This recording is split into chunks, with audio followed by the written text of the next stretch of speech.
Michael, what does it say about the relationship between the minister and the department? Well, first of all, I'd echo Cameron's point. This is a dereliction of duty by the Defence Minister himself. Going off and playing golf.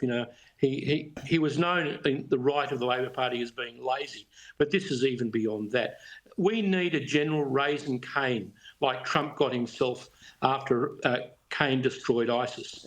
One of the worst decisions Miles made was to reappoint all of those military dilettantes who've got us no equipment, no missiles, have stripped out the core of the defence forces in order to pay for the subs.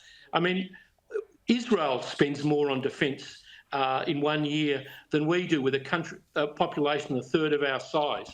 And we have no bang for the buck like they do. So I just think it's hopeless minister, hopeless military leadership.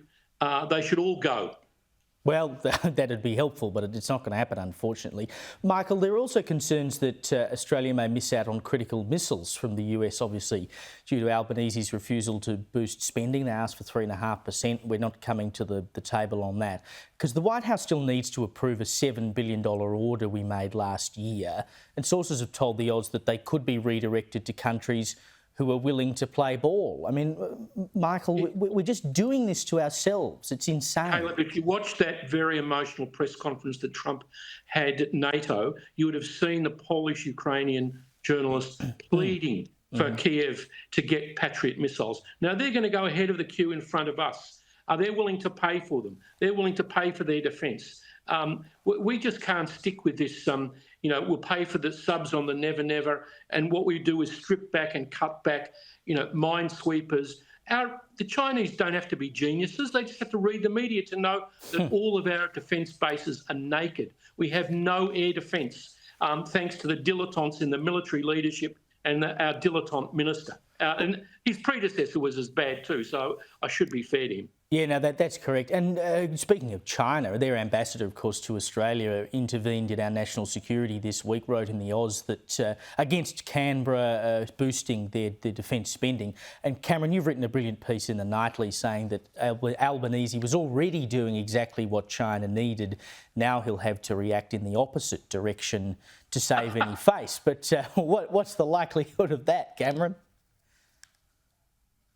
Well, let's see. I mean, what a shocking situation where you have a Chinese ambassador telling weak Albo to make Australia even weaker in his likeness, so to speak.